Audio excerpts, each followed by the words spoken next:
كسبت وعليها ما اكتسبت ربنا لا تؤاخذنا إن نسينا أو أخطأنا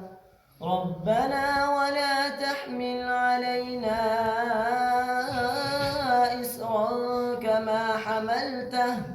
كما حملته على الذين من